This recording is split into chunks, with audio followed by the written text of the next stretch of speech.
수요 은혜 예배 나오신 여러분을 주님의 이름으로 환영하고 축복합니다.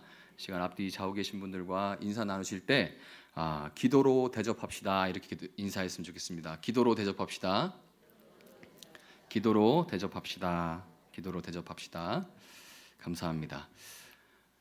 오늘 설교는 제목에서 알 수 있듯이 기도에 관한 설교입니다. 또 우리 본문을 읽은 거에서도 바로 기도에 관한 설교라는 것을 알 수 있을 거예요. 그런데 사실은 저한테는 개인적으로 굉장히 부담스러운 설교예요. 왜냐하면 기도에 대한 책들이 워낙 방대하고 또 방대한 만큼, 그리고 기도에 대한 설교도 굉장히 방대하죠. 그리고 방대한 만큼 기도의 대가들이 굉장히 많습니다. 질비한데 막상 저는 기도를 잘 하지도 못하고 그 기도의 대가들처럼 그렇게 오래 기도를 하고 오랜 시간 기도를 하는 것도 아니기 때문에 기도를 한다는 것이 기도에 대한 설교를 한다는 것이 조금 부담으로 다가옵니다. 심지어 저는 또 종종 기도가 과연 뭘까 하는 그런 혼란이 찾아오기도 하거든요. 기도란 과연 무엇인가 하는 그런 혼란이 찾아오기도 합니다. 그럼에도 불구하고 혹시 저와 같은 그런 형편의 노인분들이 계시다면 오늘 본문의 말씀을 통해서 기도는 과연 무엇인지, 그러면 우리는 왜 기도해야 되는지에 대해서 한번 살펴보도록 하겠습니다. 여러분, 기도에 대해서 기도가 무엇인지에 대해서 이런저런 정말 많은 이야기들이 있는데 크게 두 가지로 분류를 할 수 있을 것 같아요. 크게는 아주 거칠게 좀 나누자면, 크게 나눠보면 먼저는 기도란 하나님의 뜻을 구하는 것이다. 기도라는 것은 하나님의 뜻을 구하는 것이다. 이렇게 말합니다. 하나님의 뜻, 하나님의 주권, 이것을 강조할 때, 기도란 하나님의 뜻, 하나님의 주권이다. 그것을 강조할 때 생각나는 기도가 있지요. 그게 뭐죠? 예수님이 겟세마네에서 하신 그 기도입니다. 어떻게 기도하세요? 내 아버지여, 만일 할 만하시거든 이 잔을 내게서 지나가게 하옵소서. 그러나 뭐라고 그래요? 나의 원대로 마시옵고 아버지의 원대로 하옵소서. 이렇게 기도합니다. 근데 여러분, 아마 이 예수님의 겟세마네 기도를 여러분들 다 은연중에 하고 계실 거예요.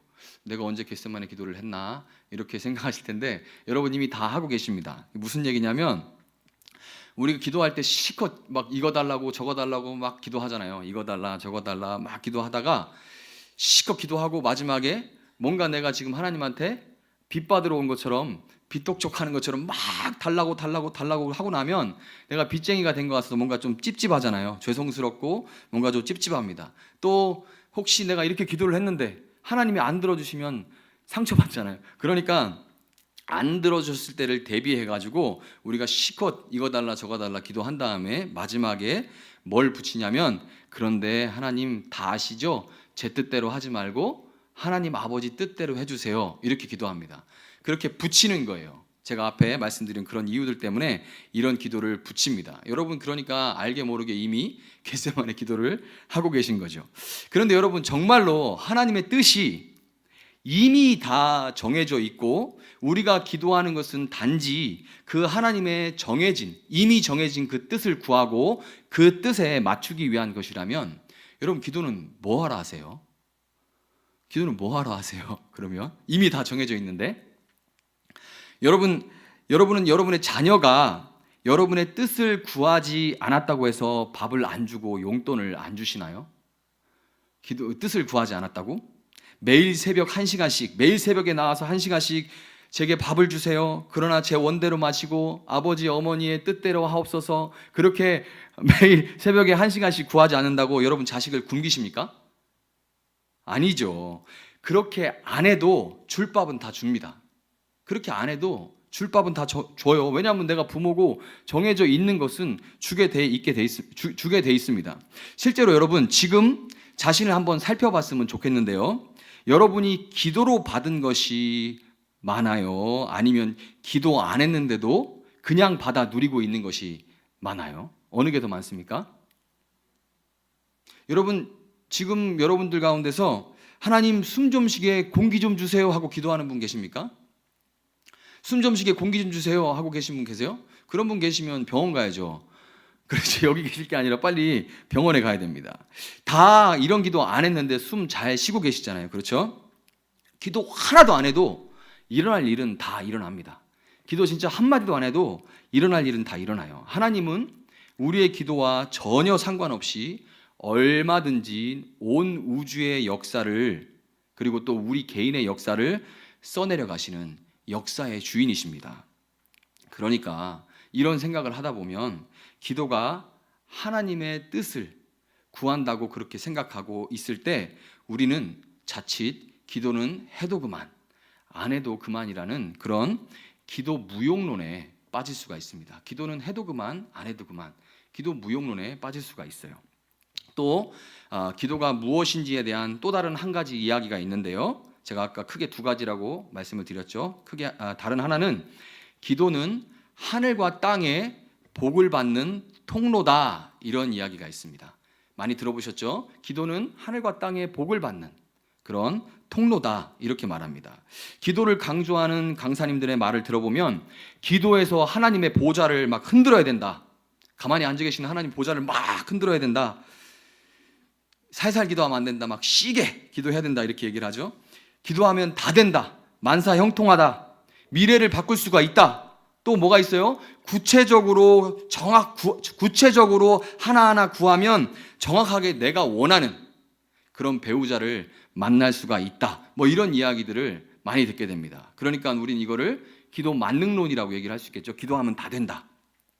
그럴 때 이 기도 만능론을 주장할 때 자주 사용하는 구절 중에 하나가 바로 오늘 본문에 나오는 구하라 찾으라 문을 두드리라입니다.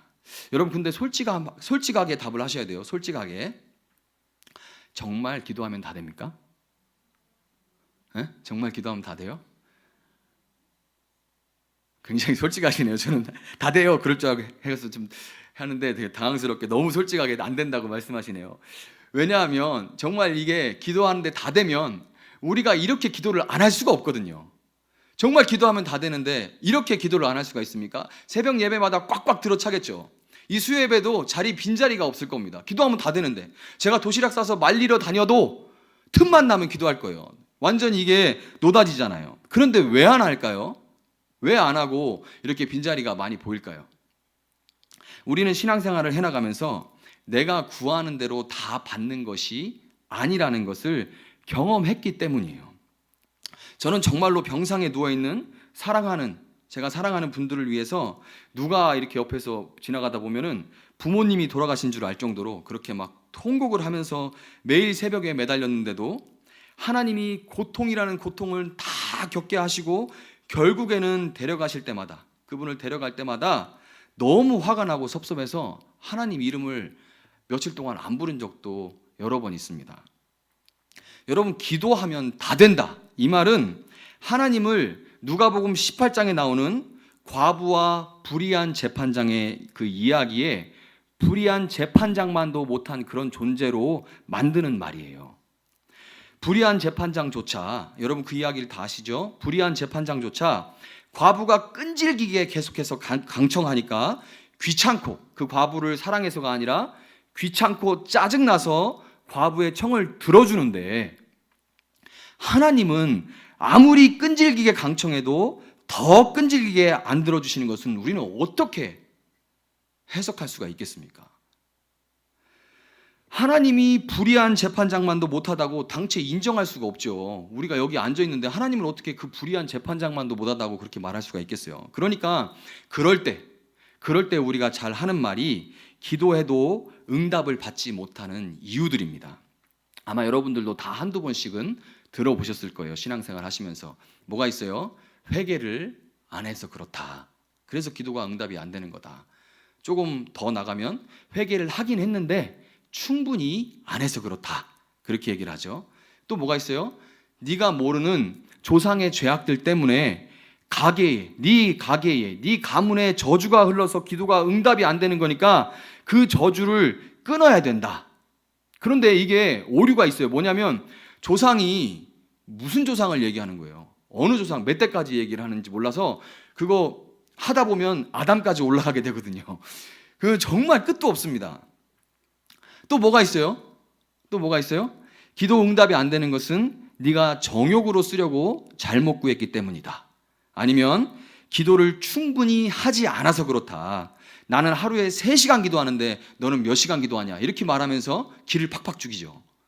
3시간은 못 하겠거든요. 그러니까 3시간을 기도를 해야 응답이 되는데 내가 1시간도 겨우 할까 말까 해서 기도 응답이 안 되구나, 이런 생각이 찾아오게 되는 거예요. 이게 다, 이런 말들이 모두 다 기도 응답이 안 되는 것에 하나님 탓을 할 수는 없으니까 내 탓, 그리고 조상 탓을 하는 겁니다.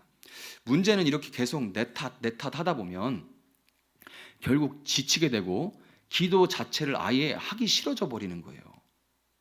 이거 이래도 안 되면 내 탓이고 저래도 안 되면 내 탓이니까, 그러면 아예 뭐 하면 뭐해 하는 생각이 들게 되는 거죠.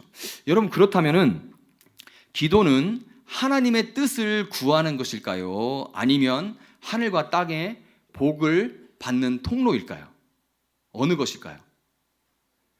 기도 무용론이 맞을까요? 아니면 기도 만능론이 맞을까요? 뭐가 맞는 것 같아요? 기도 무용론이 맞는 것 같아요? 기도 만능론이 맞는 것 같아요? 헷갈리죠? 정답을 이렇게 말씀드리면 둘 다 틀리답니다. 둘 다 틀리다예요. 기도 무용론도 틀리고 기도 만능론도 틀립니다. 하나님의 뜻을 구하는 것이나 기도란 하나님의 뜻을 구하는 것이다. 기도란 하늘과 땅의 복을 받는 통로다. 이 기도는 무엇인가 하는 것에 대한 그런 하는 문제에 대한 말이 틀린 게 아니라요, 기도는 하나님의 그것이 틀린 건 아닙니다. 왜냐하면 기도는 하나님의 뜻을 구하는 것이기도 하고 복을 받는 통로이기도 하죠. 문제는 왜 기도해야 되는지, 이게 틀린 거예요. 왜 기도해야 되는지, 그 기도의 목적을 기도 응답, 다른 말로 하면은 소원 성취에만 두는 것이 기도는 무엇인가 하는 이 기도의 정의, 기도가 무엇인가 하는 것에 그 내용까지도 변질시켜 버리게 되는 거예요. 다 기도 응답, 소원 성취에만 초점을 두기 때문입니다. 여러분, 그렇다면 오늘 본문은 왜 기도해야 되는지, 왜 기도해야 되는지에 대해서 뭐라고 말하고 있는지 한번 살펴보도록 하겠습니다. 이거를 잘 알아야 기도가 무엇인지도 제대로 알 수 있게 되는 거예요. 자, 오늘 본문을 한번 볼게요. 성경을 보세요. 7절, 8절과 오늘 본문은 7절, 8절과 9절부터 11절 그리고 12절로 나눌 수가 있는데요. 이렇게 세 부분으로 나눌 수가 있는데 7절, 8절에는 같은 표현이 반복됩니다. 같은 표현이 반복돼요. 뭐가 반복되죠? 구하라, 찾으라, 문을 두드리라가 반복됩니다. 이 말들은 구하는 것, 찾는 것, 문을 두드리는 것이 다 다른 어떤 의미를 가지고 있는 것이 아니라 적극적으로 구하라는 것을 같은 표현으로 반복한 거예요. 그런데 그 자체로도 이미 3번이나 구하라, 찾으라, 문을 두드리라 이렇게 반복을 하고 있는데 얼마나 더 강조를 하는지 2절에 걸쳐서 7절과 8절 2절에 걸쳐서 똑같은 내용을 또 반복합니다. 그러니까 이렇게 반복을 해가지고 강조하는 것이 여러분 뭔지 생각을 해봐야 되는 거예요. 그게 뭘까요? 그렇게 강조해서 반복해서 강조하고자 하는 것, 그것은 바로 반드시 주신다는 겁니다. 반드시 주신다는 거예요. 그런데 9절부터 11절을 보면 반드시 주시는데 어떤 것으로 주신대요? 좋은 것, 헬라어로 아가토스라고 하거든요. 근데 선하다고도 해석을 할 수가 있습니다. 선하다고도 번역을 할 수 있어요. 좋은 것, 선한 것으로 주신다고 말을 합니다. 이 좋은 것, 선한 것으로 주신다는 것, 이 말도 역시 7절, 8절처럼 반복이 돼 있어요. 비교법과 의문법을 사용해서 강조를 하는데 어떻게 강조하냐면 반드시 좋은 것이, 그냥 좋은 것이 아니라 반드시 좋은 것이다, 반드시 선한 것이다, 이렇게 강조를 하고 있습니다. 여러분, 그러니까 7절부터 11절까지의 내용 전체가 무슨 얘기냐면 반드시 주시되 반드시 좋은 것, 반드시 선한 것으로 주신다는 말이에요. 왜 그렇다고 합니까? 오늘 본문이 왜 그렇게 반드시 주시되 반드시 좋은 것, 선한 것으로 주신다고 말합니까? 그렇게 반드시 주시고 반드시 선한 것으로 주시는 그분이 바로 하늘에 계신 우리 아버지이시기 때문입니다. 아멘입니까? 여러분, 그런데 이 9절에서 보면은, 조금 더 자세히 보면 9절에서 아버지는 아들이 떡을 달라고 하는데 돌을 주지 않습니다. 그렇죠? 아들이 떡을 달라는데 돌을 주지 않아요. 이스라엘의 그 보리떡은, 보리떡 2개와 물고기 5개 그 이야기 있죠? 그 보리떡은 그 모양이 돌멩이와 아주 비슷해서 아들이 지금 당장 배가 고파가지고 울고 보채면 그 손에 돌멩이를 들려줘도 그게 정말 보리떡처럼 보일 정도거든요. 그래서 아버지께서 지금 너무 징징거리고 너무 울고불고 하니까 그 손에 쥐어줄 만도 한데, 아버지가 그럴까요? 안 그럴까요? 절대 안 그러죠. 왜 그래요? 아무리 모양이 비슷해도 돌멩이는 돌멩이일 뿐이어서 깨물면 이가 상하고 절대로 아들을 배부르게 할 수가 없다는 것을 아버지는 알기 때문입니다. 그래서 떡을 만드는데, 배고픈 아들을 위해서 떡을 만드는데 시간이 걸리고, 그 떡을 만드는 동안 애가 아무리 칭얼거리고 보채도 결국에는 돌이 아닌 떡이 아들을 살린다는 것을 아버지는 너무 잘 알고 있어요. 10절에서 아버지는 아들이 생선을 달라 하는데 뱀을 주지 않습니다. 여기서 이 생선하고 뱀이 무슨 연관일까 생각할 수가 있는데, 이 생선은 장어류를 얘기하는 거예요. 여러분, 장어는 얼마나 뱀과 닮았는지 여러분 아시죠? 그래서 뱀장어라고도 부르잖아요. 문제는 장어가 레위기 11장에 따르면 부정한 음식이라는 겁니다. 이건 이스라엘 사람들이 먹으면 안 되는 부정한 음식이에요. 부정한 것을 구했다고, 지금 부정한 것, 잘못된 것을 구했다고 독을 가진 뱀을 주어서 물리게 하는 것은 가혹하고 혹독한 체벌이고 심판이죠. 아버지는 자식이 너무 배고프고, 그리고 욕심이 나고 급하고 어리석어서 부정한 것, 잘못된 것을 잘못 구했다고 해서 즉시 처벌하지 않고, 비록 시간이 걸리더라도 바른 것, 그러니까 유대인들이 먹을 수 있는 정한 생선인 우리나라의 붕어와 비슷한 틸라피아를 잡아다가 먹이는 거예요. 그것을 잡아다가 먹이는 겁니다. 부정한 것 대신 정한 것을요. 여러분, 그런데 이 아버지에 대해서 이렇게 설명을 하면서 11절에 가면 9절 10절에서 그렇게 설명한 아버지를 악한 자라고 부릅니다. 악한 자라고 불러요. 그러니까 여기서 악하다는 말은 우리가 흔히 생각하는 그런 악인이라는 말이 아니라, 그 뒤에 나오는 하늘에 계신 아버지의 선함, 그 선하심과 비교할 때 온전하지 못하다는 뜻이에요. 아버지가 이렇게 하지만 그럼에도 불구하고 하늘에 계신 선한 아버지의 그 선함과는 비교할 수가 없다는 말입니다. 이렇게 보면은 11절은 굉장히 운율이 있는 멋있는 의문문입니다. 예수님께서 운율이 있게 지금 질문을 던지신 거예요. 어떤 의문문일까요? 악에서도 선이 나거늘 선에서 선이 나오지 않겠느냐? 이렇게 물으신 거예요. 굉장히 운율이 있죠? 원문으로 보면 굉장히 운율이 있어요. 악에서 선이 나거늘 선에서 악이 안 나겠느냐? 이렇게 묻는 거예요.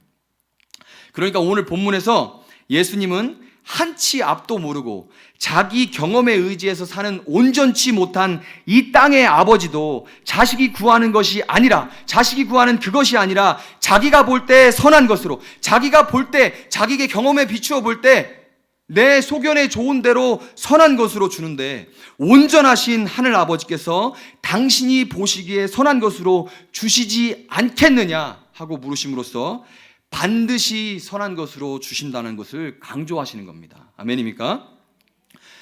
이렇게 말씀하신 다음에 예수님께서 오늘 본문의 결론인 12절을 말씀하시는데요. 이 12절은 황금률로 잘 알려져 있죠.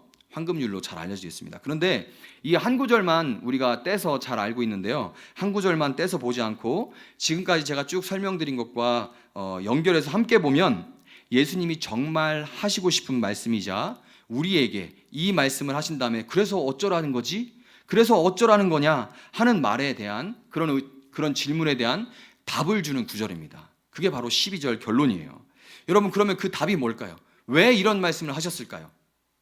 예수님이 정말 하고 싶은 말은 뭘까요? 이 본문을 통해서 예수님이 정말 하시고자 하는 그 말씀은 선하신 하늘 아버지께서 반드시 선한 것으로 반드시 주시니까, 그러므로 네가 바란 대로 안 된다고, 네가 원하는 때 바로바로 안 준다고 무시하고 마치 유산이 없으면 부모를 들여다보지도 않는 자식들처럼 외면하지 말고 아들 대접받고 싶으면 아버지 대접하라, 이 말인 겁니다. 아멘입니까?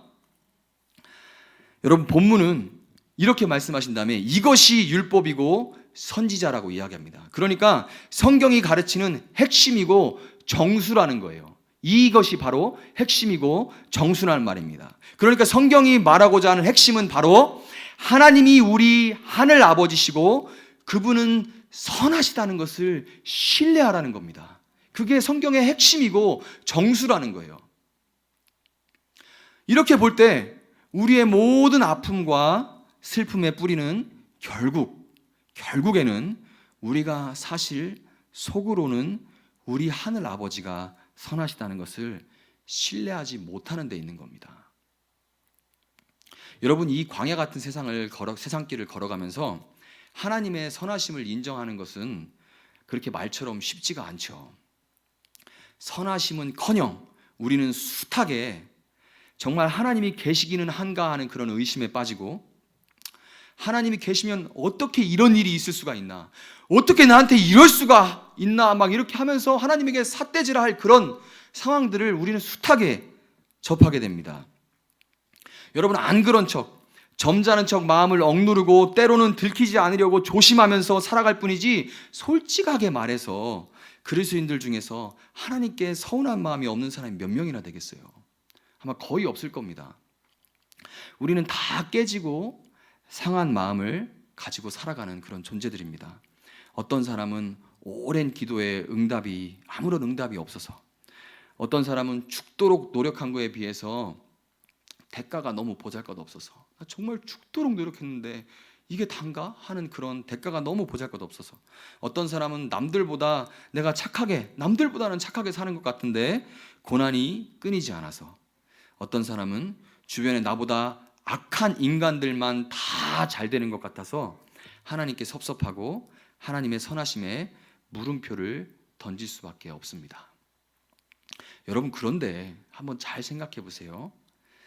사실 따지고 보면 우리가 하나님께 대해서 갖고 있는 이 불편한 감정들의 진짜 원인은 사실은 하나님 때문이 아니라 사람들 때문에 발생하는 문제들로부터 온 것들입니다.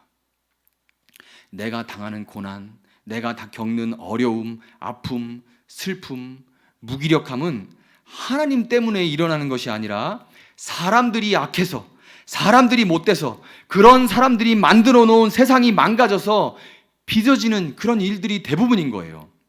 다시 말해서 내가 당하는 고난, 내가 겪는 어려움의 대부분은 나와 다른 사람들이 합작으로 만들어내는 그런 문제인 것입니다. 이 세상에서 악인이 형통하고 의인이 고난을 받는 것은 하나님이 이렇게 세상을 그렇게 악인이 형통하고 의인이 고난받는 그런 엉망진창의 세상으로 그렇게 하나님이 만들어 놓으신 것이 아니라 바로 인간들이 그런 불의하고 악한 구조를 만들어 놓고 그 안에서 약육강식의 전쟁을, 그 살벌한 전쟁을 벌이고 있기 때문인 거예요. 여러분, 이와 같이 사실 하나님은, 사고는 인간이 치고 사고는 사람이 치고 하나님은 묵묵히 그 사고를 수습하고 계신데도 불구하고 우리는 너무나도 자주 수많은 사고들에 대한 그 책임이 나한테 있는 것이 아니라 하나님께 있다고 느낍니다. 그것은 왜 그러냐면 우리는 일단 안 그런 것 같이 하면서도 은연중에 하나님을 선하신 내 아버지라는 그런 관계의 차원에서 하나님을 대하는 것이 아니라 하나님을 마치 알라딘의 램프 속에 지니처럼, 그 램프의 요정 지니처럼 우리가 필요할 때 언제든지 나타나서 우리의 요구사항을 만족시켜줘야 되는 그런 힘센 존재로 우리가 은연중에 대하고 있기 때문에요. 여러분, 하나님은 내가 지니를 부를 때처럼 이렇게 문지르죠. 램프를 문지르는 것처럼 어떤 특정한 기도의 방식들, 예를 들어서 내가 손을 들고 통성으로 기도하면, 금식으로 기도하면, 내가 일주일 금식하면, 내가 21일 금식하면, 내가 40일 금식을 하면 언제든지 무엇이든지 다 들어주셔야 되는 그런 분도 아니고, 내 요구사항을 들어줘서 자기 존재를 나로부터 인정받아야 되는 그런 존재도 아닙니다. 그런 존재라면 그건 하나님이 아니죠. 내 맘대로 내가 이렇게 하고 이렇게 하면 맘대로 하나님을 조정할 수 있다면 그런 존재가 어떻게 하나님이라고 이야기를 할 수가 있겠습니까? 여러분, 며칠 있으면 어린 날인데, 그날에 자녀에게 선물을 주든 안 주든, 자녀를 놀이동산을 데려가든 안 데려가든 아버지는 아버지인 것처럼 하나님은 우리의 아버지신 것을 여러분 믿으시기 바랍니다. 아멘. 그리고 여러분, 이 땅의 아버지가 자유롭게 계획하고 실천하듯이 하늘 아버지도 선하신 뜻 가운데 자유롭게 우리를 향한 선한 계획을 실행하고 계시다는 것을 여러분 믿으시기 바랍니다. 여러분, 그래서 우리가 기도하는 것은 바로 하나님이 내 하늘 아버지심을 인정하고 끝까지 그 하늘 아버지를 선하신 분으로 대접하기 위해서 하는 것이라는 것을 여러분 꼭 기억하시기 바랍니다. 전도서 7장 14절은 하나님을 선하신 아버지로 대접하는 기도가 어떤 것인지 우리에게 알려주는데요. 제가 한번 읽어드리겠습니다. 전도서 7장 14절입니다. 형통한 날에는 기뻐하고 곤고한 날에는 되돌아보아라. 이 두 가지를 하나님이 병행하게 하사 사람이 그의 장래일을 능히 헤아려 알지 못하게 하셨느니라. 아멘.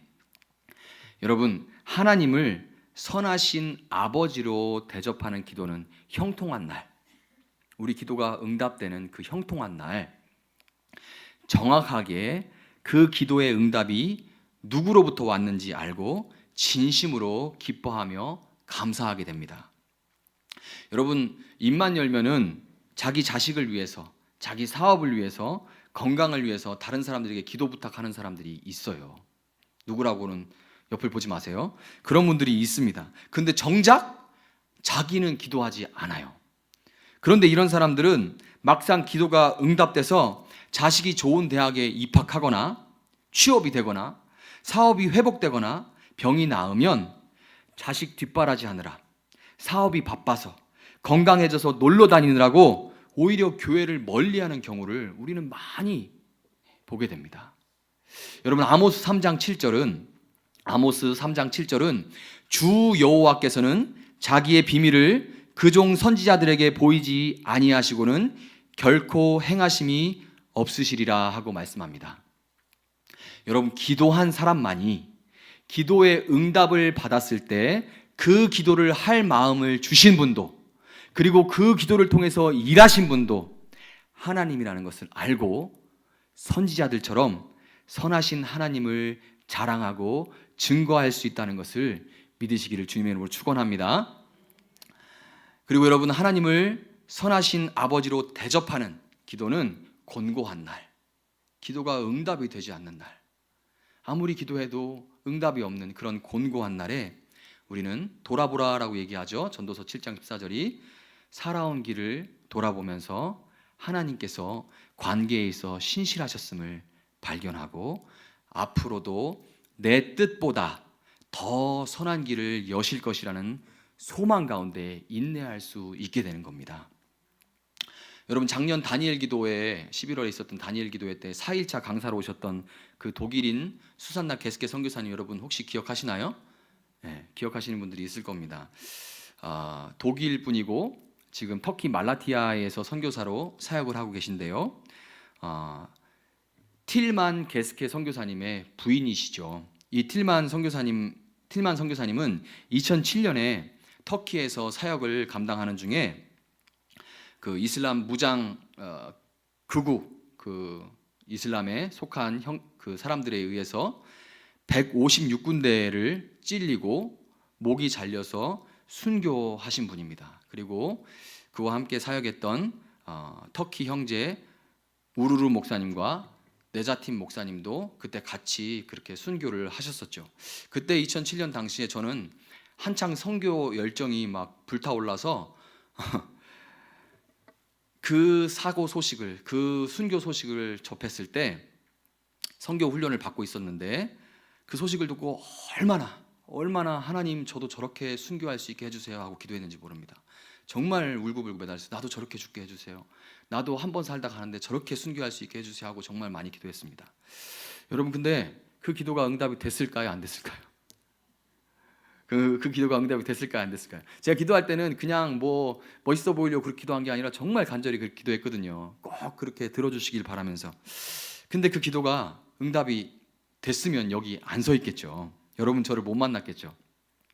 그런데 기도한 대로 되지는 않았지만 여러분, 하나님은 제가 아프리카에 7년 동안 머물게 하시고 그러면서 순교하는 마음으로 하나님을 위해 사는 모든 사람이 선교사고 그들이 살아가는 모든 곳이 선교지라는 것을 직접 체험하게 하셨습니다.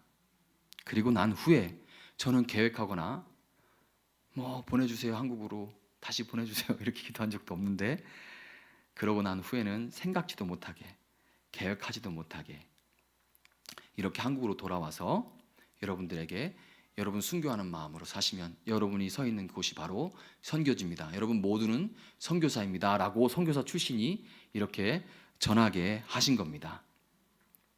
여러분, 하나님은 제 뜻보다 더 선한 길을 여신 것이라고 저는 믿고 있습니다. 아멘입니까?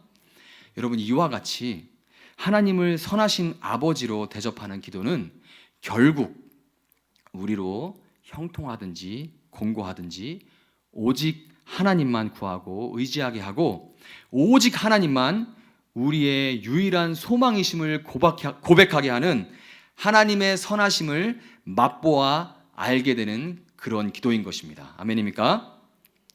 여러분, 이렇게 하나님을 선하신 아버지로 대접하기 위해서 기도할 때 그때 기도는 하나님의 뜻을 구하는 것이라는 그런 말이나 기도에 대한 그런 말이나 기도는 하늘과 땅의 복을 받는 축복의 통로라는 그런 말도 그때서야 비로소 온전해질 수가 있는 것입니다. 기쁠 때나 슬플 때나 검은 머리가 팥불이 될 때까지 함께하면서 서로를 알아가는 그런 부부처럼 형통할 때든지 공고할 때든지 기도로 하나님을 선하신 아버지로 대하면서 그렇게 동행할 때 우리는 너무나도 깊고 넓어서 도대체 헤아릴 수가 없는 하나님의 마음, 그 하나님의 뜻을 우리가 조금씩이나마 알 수 있게 되는 것이고, 또 하나님을 내게 정말로 필요한 것이 무엇인지 나 자신보다 더 잘하시는 그런 선하신 아버지로 대접할 때 그때 우리는 내가 이 땅에 사는 동안 필요를 위해 기도할 때마다 반드시 때를 따라 선한 것으로 공급해 주시고 인도해 주심을 경험하는 그런 복을 누리게 된다는 것을 여러분 믿으시기를 주님의 이름으로 축원합니다. 말씀을 맺도록 하겠습니다. 여러분, 하나님은 하나뿐인 아들의 생명으로 먼저 우리를 아들로, 먼저 우리를 딸로 대접하셨습니다. 어린 양 예수의 살을 채찍으로 뜯어내서 떡을 구하는 우리에게 먹이시고 그 피를 한 방울도 남김없이 잔해받아서 목말라 하는 우리 모두에게 풍성하게 대접하셨습니다. 그 풍성한 대접으로 말미암아서 우리는 우리 안에 들어온 아들의 생명으로 하나님을 아버지로 부를 수 있게 되었고, 감히 천지를 지으신 하나님께 기도함으로써 하나님을 나의 선하신 아버지로 대접할 수 있게 되었다는 것을 여러분 믿으시기 바랍니다. 여러분, 먼저 우리를 대접하신 아버지는 우리에게 선한 아버지로 대접받기를 원하세요. 선한 아버지로 대접받기를 원하십니다. 하나님을 선한 아버지로 인정하는 길은 바로 기도하는 것입니다. 아멘입니까? 하나님께서 먼저 생명으로 우리를 대접하셨기 때문에 우리는 기도를 생명처럼 소중히 여기고 기도에 생명을 걸어야 한다는 것을 여러분 믿으시고 구하고 찾고 문을 다시금 두드리시기를 바랍니다. 지금 내가 처한 상황이 어떠하든지 내 눈이 보기에 어떠하든지 기도를 멈추지 않는 여러분 되시길 주님의 이름으로 축원합니다. 여러분, 응답에만 초점을 주는 것이 아니라 예수님의 생명으로 먼저 대접하신 하나님 아버지의 선하심을 믿고 날마다 호흡이 닿는 날까지 기도하면서 나아갈 때 기도로 더욱 하나님의 뜻을 알아가고 하늘과 땅의 복을 누리시면서 그 하늘과 땅의 복을 주신 분이 바로 선하신 나의 아버지라는 것을 증거하면서 하루하루를 살아가시는 여러분 모두가 되시기를 주님의 이름으로 축원합니다. 이제 우리 같이